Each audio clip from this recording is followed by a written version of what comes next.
جلدی سے جلدی اس ویڈیو کو لائک کیجیے، چینل کو سبسکرائب نہیں کیا تو بس ریڈ کلر کے بٹن پہ دبائیے۔ نحمده ونصلي على رسوله الكريم أما بعد قال الله تبارك وتعالى في القرآن المجيد والفرقان الحميد فأعوذ بالله من الشيطان الرجيم بسم الله الرحمن الرحيم يا أيها الذين آمنوا إذا لقيتم فئة فاثبتوا واذكروا الله كثيرا لعلكم تفلحون صدق الله العظيم۔ اللہ سے کرے دور تو تعلیم بھی فتنہ، املاک بھی اولاد بھی جاگیر بھی فتنہ، ناحق کے لیے اٹھے تو شمشیر بھی فتنہ، شمشیر بھی کیا نعرہ تکبیر بھی فتنہ۔ محترم صدر علی وقار، معزز علماء کرام و مہمانان عظام اور اس پرنور محفل کے نوشگف کا پھول، آج کی اس مبارک مجلس میں میری تقریر کا عنوان ہے عصر حاضر کے مسائل اور امت مسلمہ کی ذمہ داریاں۔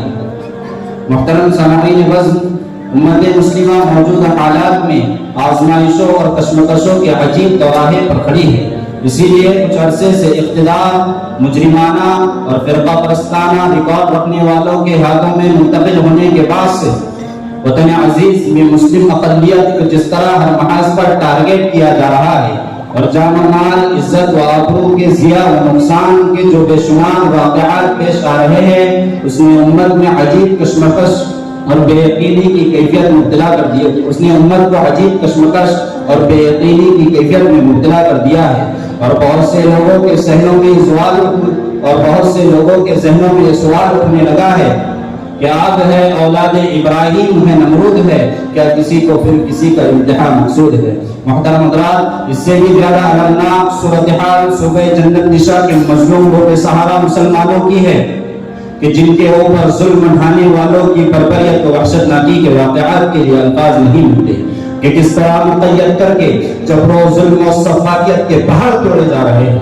منصف وقت ہے تو اور میں مظلوم مگر تیرا قانون تو پھر مجھ کو سزا ہی دے گا، کس میں ہمت ہے جو سچ بات کہے گا رانا، کون ہے اب جو میرے حق میں گواہی دے گا؟ صرف ایک مسئلہ نہیں بلکہ لاتعداد مسائل کھڑے کر کے ملت اسلامیہ کو متہم کر کے اسے بازیچہ اطفال بنا کر اس کے دین و ایمان، شریعت و قرآن اور اس کے ملی تشخص کو کامات کیا جا رہا ہے۔ ظالمانہ، جابرانہ، قاہرانہ سلوک کو رکھ کر ایک ایسا کھیل کھیلا جا رہا ہے کہ انسانیت سے پناہ مانگ رہی ہے۔ تو کیا ان حالات سے ابھرنے اور صورتحال کو تبدیل کرنے کے لیے ملت اسلامیہ کے پاس کوئی راستہ نہیں؟ کہ ان مسائل سے نمٹنے کے لیے اسلام کوئی راہ متعین نہیں کرتا؟ محترم حضرات، ذرا غور کیجئے، وقت نبوی کے زمانے میں ظلم و ستم، سفاکی و عیاری، خونریزی و بربریت کم تھی،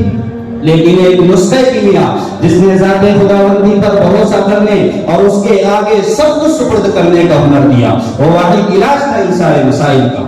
لہذا آج بھی ایسے اندھونا پر خطر مواقع سے ہمارے نوجوانوں کو چاہیے کہ اللہ کے نبی کے طائف کے منظر کو یاد کرے اور اسی طرح ابن تیمیہ کی جیل کی قید و بند کو یاد کرے، امام احمد بن حنبل کے کوڑے لگائے جانے کو یاد کرے، اور جن لوگوں نے اللہ کو چھوڑ کر دوسروں کے سہارے پر تکیہ کر رکھا ہے ان کی مثال مکڑی کی سی ہے جو اپنا گھر بناتی ہے۔ قرآن میں اللہ فرماتا ہے مثل الذین اتخذوا من دون اللہ اولیاء کمثل العنکبوت اتخذت بیتا وان اوہن البیوت لبیت العنکبوت، کہ سب سے کمزور گھر مکڑی کا گھر ہوتا ہے، لیکن ہم یہ نہیں جانتے کہ فسطائی طاقتیں کمزور ہیں، فوجیں کمزور ہیں، عالم اسلام کے بزدل حکمراں کمزور ہے، لیکن یہ ہمارا دل اور ہمارا ذہن کام نہیں کرتا۔ قدرت الہی کا غیب ہمارے آنکھوں کے شہود پر غالب نہیں آ پاتا، ہمارا یقین متزلزل ہو جاتا ہے، ہمارا ایمان ٹھوکریں کھانے لگتا ہے، کلیجے منہ کو آنے لگتے ہیں۔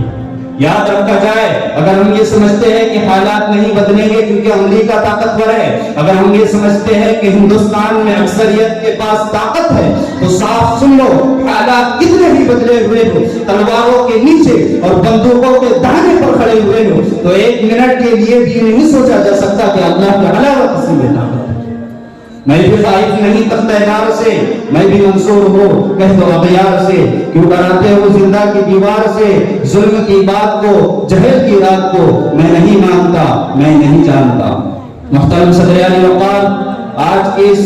مبارک مجلس میں میں پوری ہمت و جرأت کے ساتھ کہنا چاہتا ہوں کہ عصر حاضر کے درپیش مسائل میں سب سے اہم مسئلہ یہ ہے کہ آج بہت سے دانشور، بہت سے تعلیم یافتہ اور بہت سے رہبران امت خدمت کے نام پر خوف و بزدلی اور بے عملی پیدا کر رہے ہیں، جس سے امت کے اکثر افراد بزدلی کا شکار ہو رہے ہیں، انہیں اپنا مستقبل تاریک نظر آ رہا ہے۔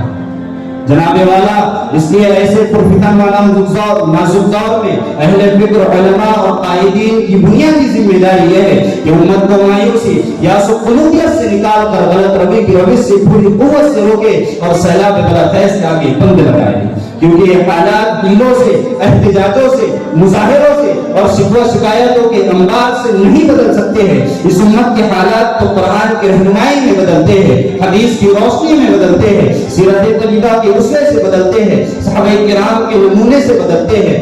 سلف صالحین کے نقش قدم پر چلنے سے بدلتے ہیں، اور سب سے بڑی بات تو یہ ہے کہ اللہ کی محبت سے بدلتے ہیں۔ علامہ سید سلیمان ندوی رحمۃ اللہ علیہ فرماتے تھے کہ دوسروں کی ترقی آگے بڑھنے میں ہے، جبکہ ہماری ترقی اتنے پیچھے ہٹنے میں ہے کہ ہم صحابہ کرام کی صفوں سے جا ملیں۔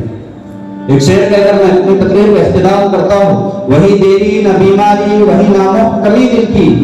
وہی دیری نہ بیماری، وہی نامحکمی دل کی، علاج اس کا وہی آب نشاط انگیز ہے ساتھی۔ وآخر دعوانا الحمدللہ رب العالمین۔